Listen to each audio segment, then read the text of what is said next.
सनसनी। एक बंद कमरा जिसके पीछे छुपा था एक बेहद खौफनाक राज।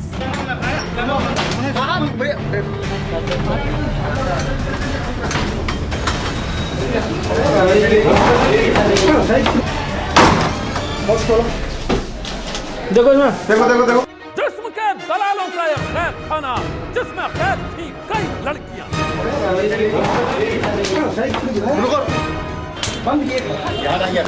अंदर को चलना। घुसते देखा तू गदर। अरे घुसते देखा नहीं हो? नहीं है भैया, है यार। नहीं है, कोई भी नहीं है भाई, मैंने देखा नहीं है भैया, कोई भी नहीं है। तुम अकेले क्या कर रहे हैं? कुछ भी नहीं, मैं तो यहाँ से आया। किसी लड़की को छत के साथ बनी कालकोठी में किया गया था।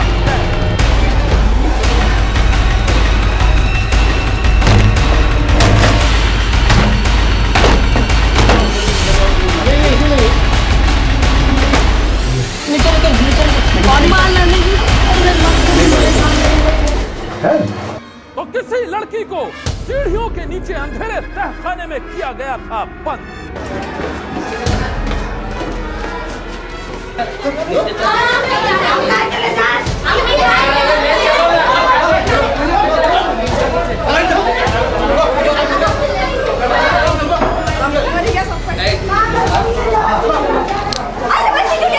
डर के मारे कोई लड़की रो रही थी तो कोई लड़की सिसक रही थी, लेकिन अब उन तमाम बेबस लड़कियों को जिस्म के दलालों के चंगुल से करा लिया गया है आजाद।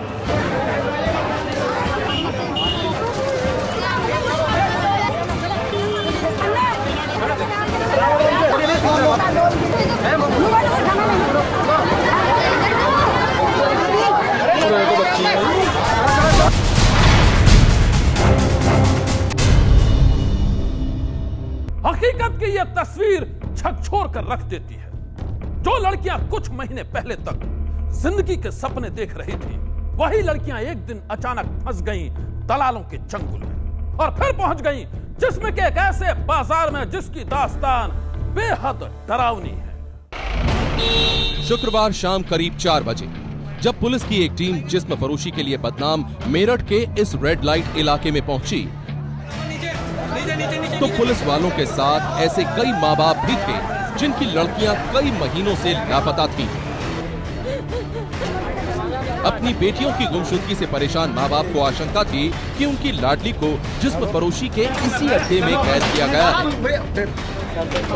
और इसी आशंका में एक स्वयं सेवी संस्था की मदद के जरिए वो उन्हें यहाँ छुड़ाने पहुँचे थे। मेरी एक ही बच्ची थी, मेरी एकलौती बेटी है।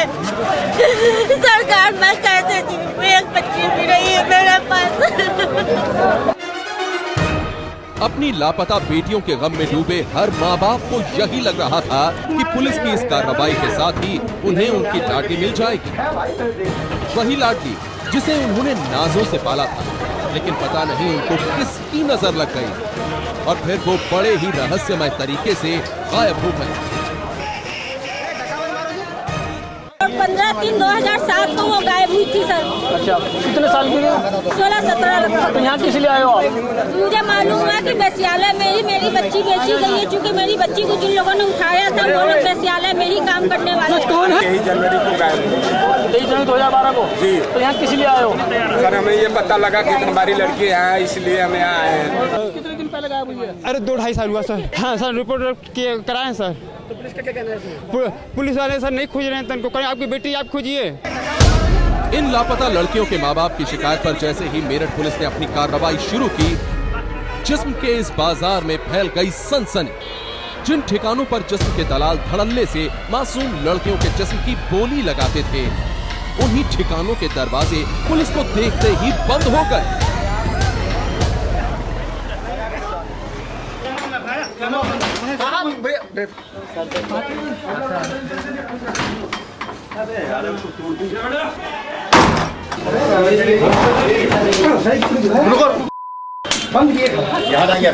अंदर को चलना।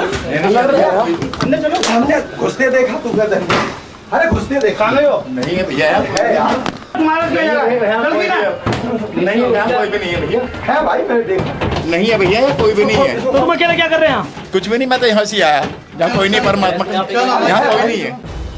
अपने मुखबिरों के जरिए पुलिस को पक्की खबर मिली थी कि मेरठ के इस बदनाम कोठे में कई नाबालिग लड़कियों को कैद करके रखा गया है। उन्हें हर रोज मारा पीटा जाता है और फिर उनसे जबरदस्ती कराई जाती है जिस्म फरोशी।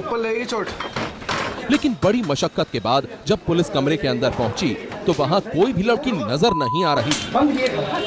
नजर आ रहा था तो वहां खड़ा जिस्म का एक ऐसा शातिर दलाल जो पुलिस को अपनी बातों से बरगलाने की कोशिश कर रहा था। हमने घुसते देखा तू गदर, अरे घुसते देखा नहीं है भैया, है यार इसे उठाओ, बैठ के नीचे होगी जरूर। नहीं है भैया, नहीं है, देख लो है भाई, मैंने देखा यार। नहीं है भैया, कोई नहीं है। हम कह रहा है नहीं है, यहाँ कोई भी नहीं है भैया। है भाई मैंने देखा नहीं है भैया, कोई भी नहीं है। तो तुम अकेले क्या कर रहे हैं? कुछ भी नहीं, मैं तो यहाँ से आया, यहाँ कोई नहीं, परमात्मा यहाँ कोई नहीं है। पुलिस और उसके साथ पहुंचे स्वयंसेवी संस्था के सदस्य जिस्म के दलालों के चंगुल में फंसी लड़कियों को ढूंढ रहे थे और सामने खड़ा दलाल उन्हें किसी भी तरह से ये यकीन दिलाने की कोशिश कर रहा था कि यहाँ कोई लड़की नहीं है। अरे घुसते देखा नहीं है भैया, है यार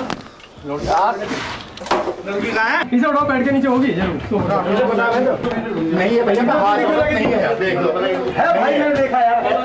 नहीं है भैया, कोई नहीं है। हम कह रहा है इसमें पक्का है। दलाल शातिर था, लिहाजा वो यही कोशिश करता रहा कि किसी भी तरह पुलिस वाले यहाँ से चले जाएं। लेकिन उन लड़कियों को खोजते खोजते जब एक पुलिस वाले ने छत पर अपने डंडे से ठोकर मारी तो हैरानगी से सबकी नजरें फटी की फटी रह गईं।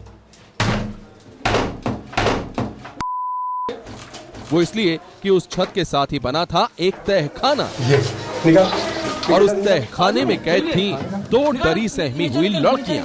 मारना नहीं। हाँ मारेंगे, नीचा नीचा नहीं मारेंगे। तुझे क्यों मारेंगे भाई? आओ आओ, अरे होता अरे नहीं मारे मारे अंकल मारना नहीं। अंकल जी अंकल मारना। अरे उधर नीचे निकल भाई। अंकल मारना नहीं मारे है।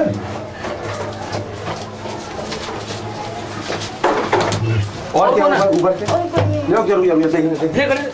कमरे की छत के साथ बने इस छोटे से तहखाने से जब ये दोनों लड़कियां निकली तो वो डर से थर थर कांप रही थीं। लेकिन जब सामने खड़े पुलिस वालों ने ढाढ़स बंधाया तो उनकी जान में जान आई। ये दोनों लड़कियां इस छोटी सी जगह में, जहां ठीक से बैठने तक की जगह नहीं थी, जहां रोशनी का एक कतरा भी नहीं था, घुप अंधेरा था। पुलिस से बचने के लिए जिस्म के दलालों ने इन लड़कियों को इसी छोटी सी जगह में कैद कर दिया था। मैंने देख लिया ना। जिस्म के दलालों का ये खौफनाक खेल देखकर पुलिस वालों के साथ ही वहां मौजूद स्वयंसेवी संस्था के सदस्य भी सन्न थे। लेकिन उनकी ये कार्रवाई अभी खत्म नहीं हुई थी।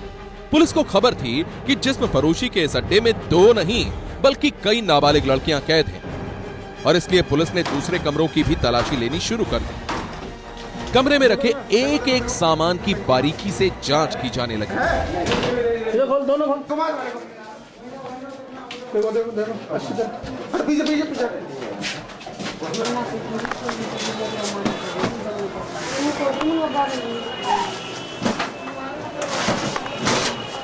पुलिस को आशंका थी कि इस घर के अंदर और भी कई तहखाने हैं और आखिरकार पुलिस की यह आशंका सच साबित हुई। तलाशी के दौरान पुलिस को दीवारों और सीढ़ियों के नीचे ऐसे कई और तहखानों का पता चला जहां कैद थी कई लड़कियां।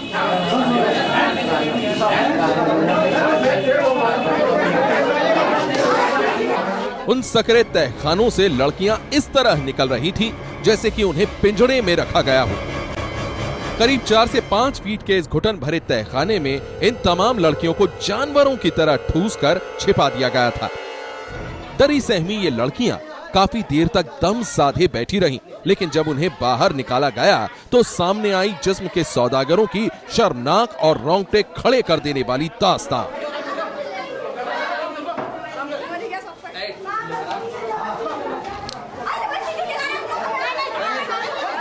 बाद में जिस्म के अड्डे से छुड़ाई गई करीब 33 लड़कियों को कड़ी सुरक्षा में बाहर लाया गया और फिर उन्हें पुलिस की गाड़ी में बिठाकर थाने लाया गया।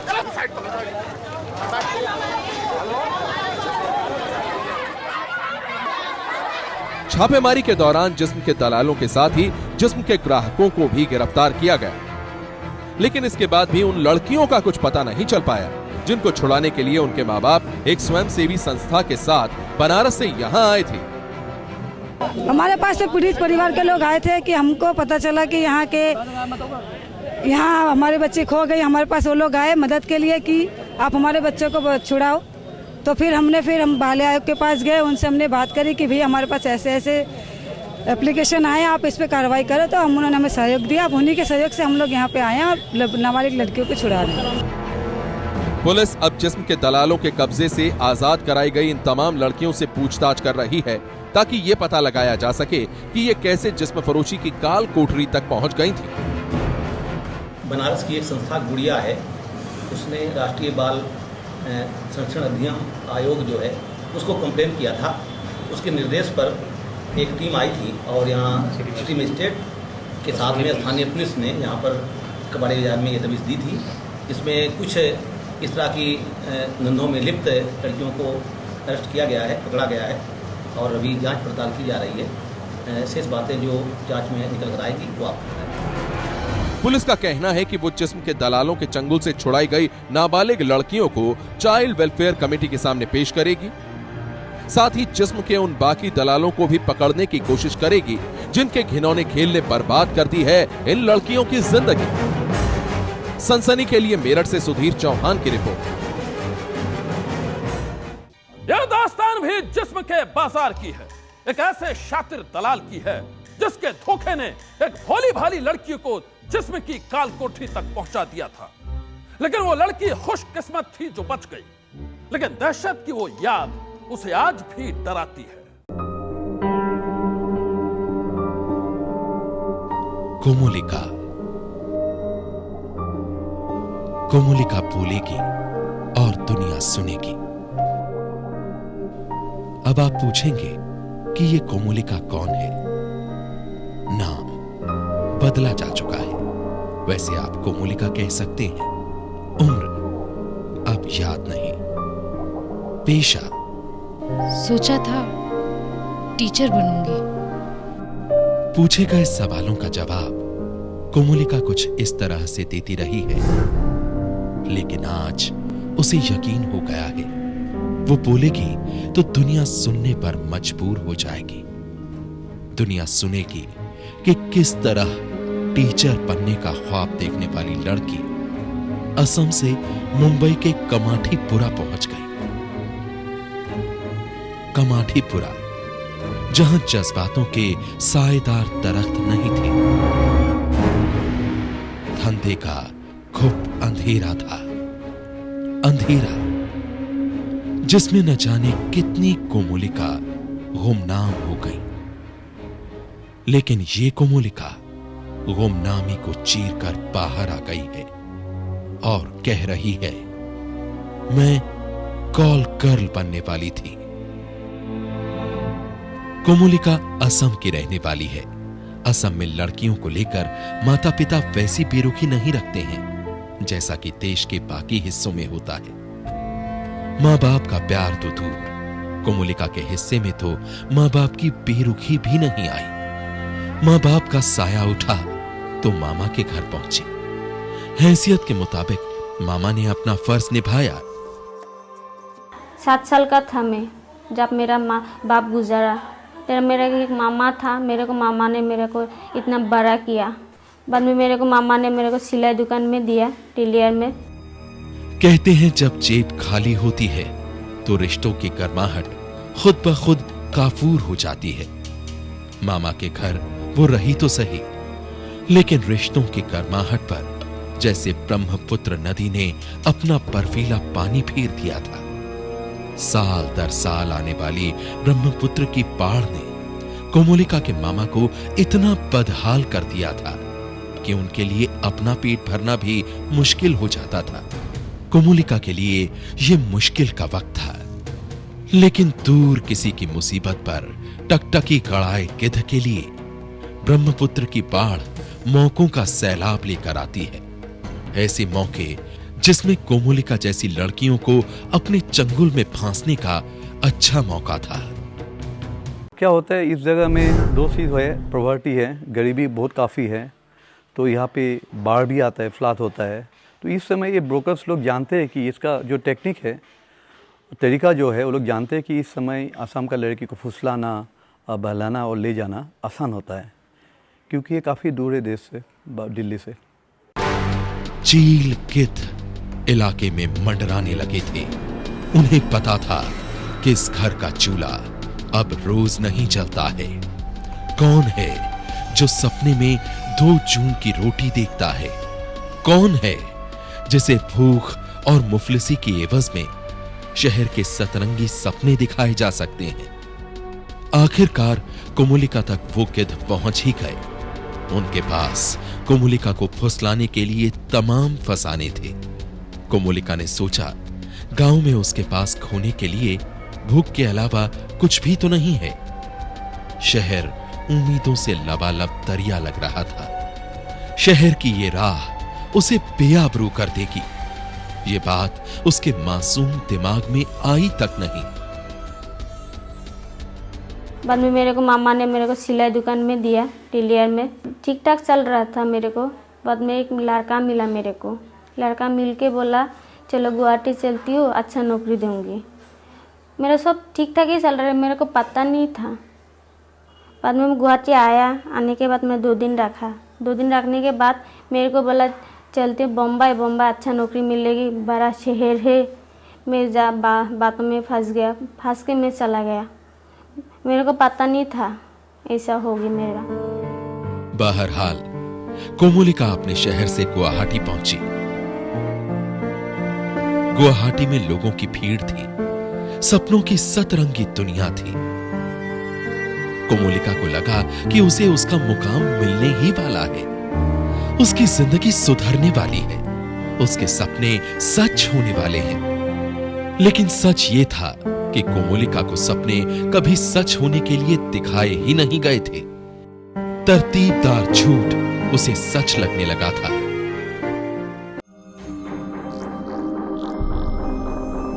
अरमानों की पोटली बांधे कोमोलिका उस दलाल के साथ मुंबई रवाना हो गई।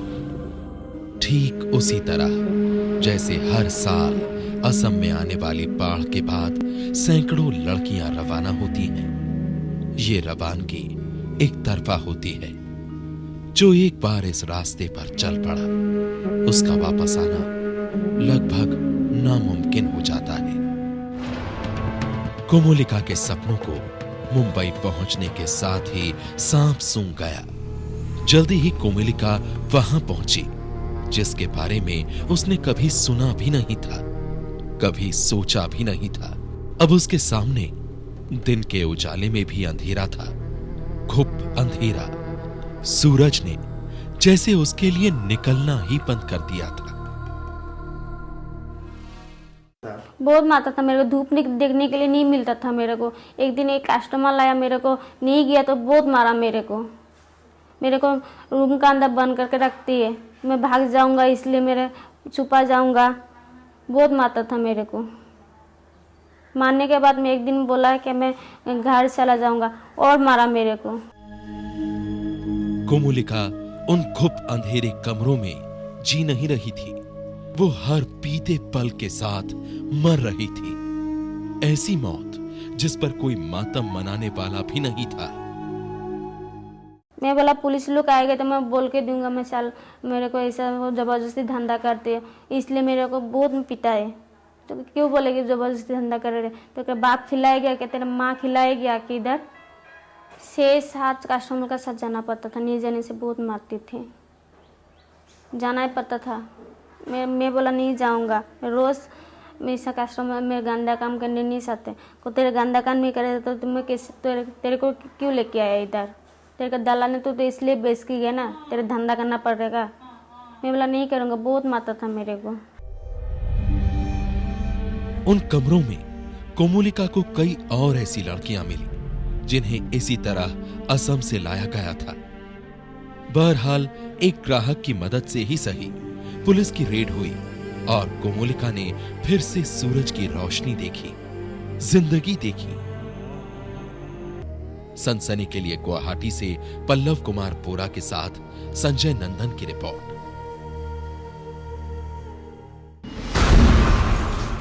सनसनी में आज बस इतना है।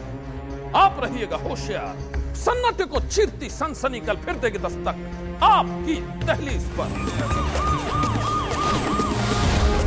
सनसनी